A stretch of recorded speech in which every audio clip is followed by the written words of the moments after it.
आम्हाला एक healthy India किंवा हेल्दी भारत करण्याचं स्वप्न आम्ही पुढे घेऊन चाललो।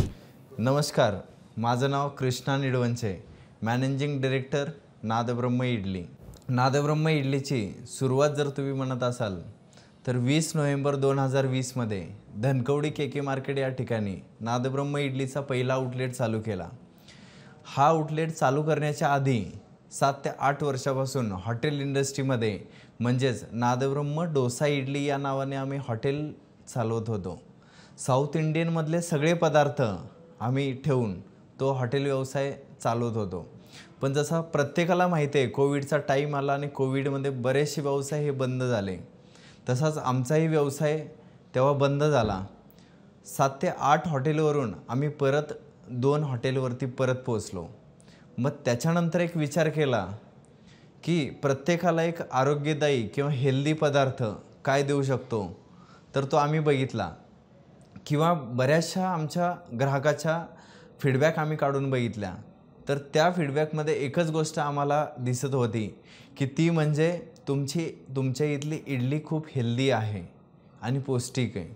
मग आम्ही 5 डिरेक्टरने विचार केला का नाही ही इडली प्रत्येकापर्यंत पोहोचवता येईल। तेव्हा आम्ही 5 डिरेक्टरने 5 ते 6 वर्ष ह्या ऑटो पायलटवरती चालणाऱ्या मॉडेलवरती आम्ही काम केलं आणि हे काम केल्याच्या नंतर 20 नोव्हेंबर 2020 मध्ये पहिला आउटलेट आम्ही चालू केलं।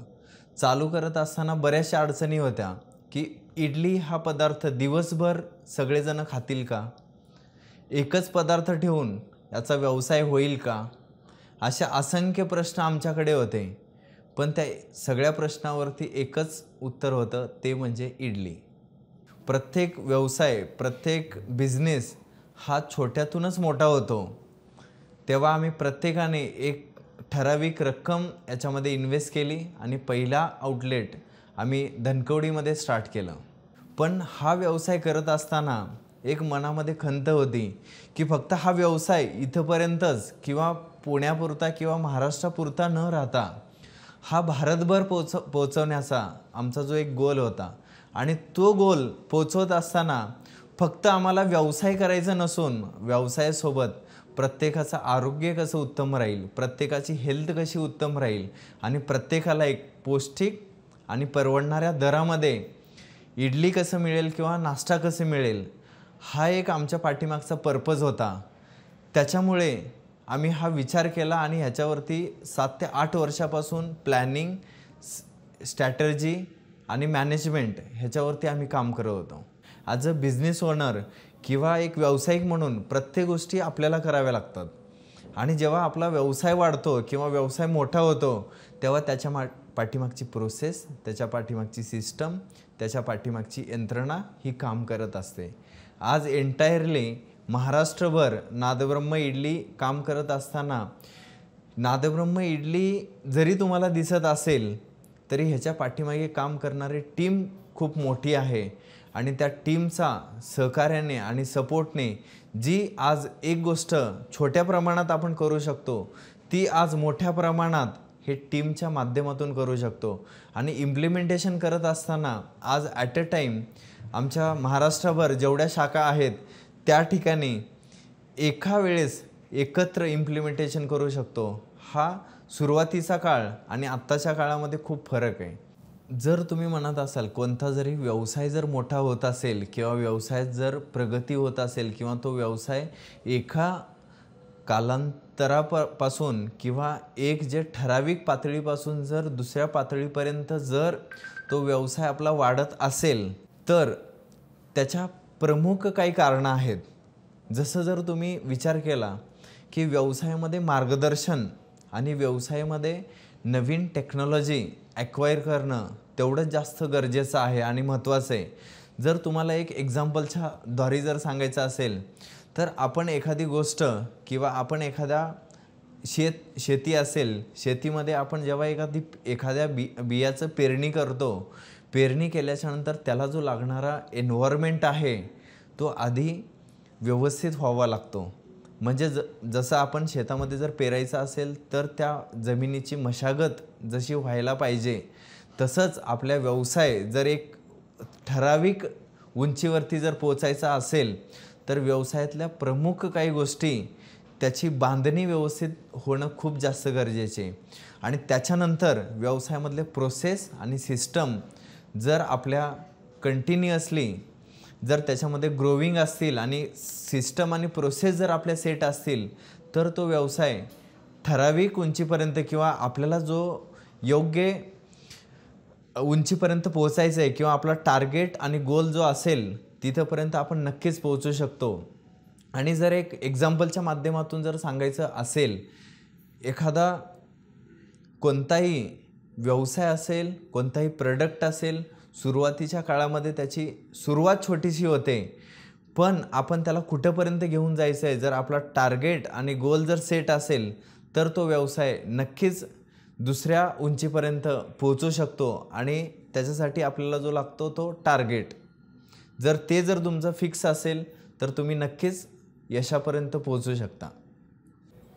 तुमचा जर व्यवसाय वाढायचा असेल तर तुमच्या इंटरनल डिपार्टमेंटमध्ये किंवा इंटरनल व्यवसायामध्ये किंवा इंटरनल कंपनीमध्ये तुमच्या ज्या नवीन टेक्नॉलॉजी आहेत ते आपण ॲक्वायर करता आलं पाहिजे आणि टेक्नॉलॉजीचा योग्य वापर आपण करून घेता आलं पाहिजे. जर तुम्ही विचार केला तर 10 वर्षापूर्वी प्रत्येकजण बटनचा मोबाईल वापरायचा, पण आज प्रत्येकजण ते शिफ्ट अँड्रॉईडवरती झाले. म्हणजे आधी एखादा पत्राद्वारे किंवा एखादी गोष्ट जर एखाद्या विशिष्ट माध्यमापर्यंत पोचायची असेल तर आपण पत्राचा वापर करायचो, पण आता एखादी सेकंदामध्ये जरी गोष्ट पाठवायची असेल तर सोशल मीडियासारख्या माध्यम जसं टेक्नॉलॉजी बऱ्याचशा सिस्टम प्रोसेससाठी ह्या गोष्टी आलेत. आणि प्रत्येकजण जर व्यवसायामध्ये जर टेक्नॉलॉजीचा वापर जर केला किंवा सोशल मीडियाचा उत्तम प्रकारे जर वापर केला तर आपला व्यवसाय असेल, आपला प्रोडक्ट असेल,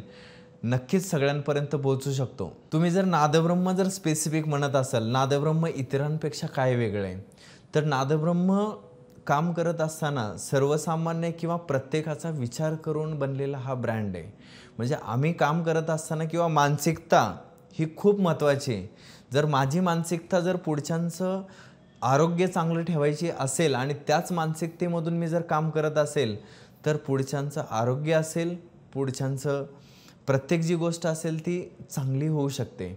किंवा माझं जर इंटेन्शन जर छान असेल तर ती ग्रोथ ही सगळ्यांपर्यंत पोहोचू शकते. म्हणजे काम करत असताना माझं इंटेन्शन जर छान असेल तर ती ग्रोथ करू शकतो. आणि तसंच नादब्रह्म जेव्हा काम करायला चालू केलं तेव्हा एक कायम लक्षात किंवा विचार आम्ही करत होतो किंवा जर ही इडली जर आपण 50-60 रुपये किंवा 70-80 रुपये जर प्लेट जर ठेवली तर प्रत्येकजण ह्याचा आस्वाद घेणार नाही आहे. मग प्रत्येकाला आस्वाद जर घ्यायचा असेल किंवा प्रत्येकजण ज्याच्याकडे खिशात 10 रुपये जरी असेल किंवा ज्याच्या खिशात 100 रुपये जरी असेल तर तो आपल्या आउटलेटमध्ये येऊन इडलीचा आस्वाद घेतला पाहिजे. तर ते कसे येतील, तर आम्ही एक विचार केला की ही इडली आपण 10 रुपयामध्ये ठेवूयात. 10 रुपयामध्ये जर ठेवली तर प्रत्येकजण ह्याचा आस्वाद घेईल.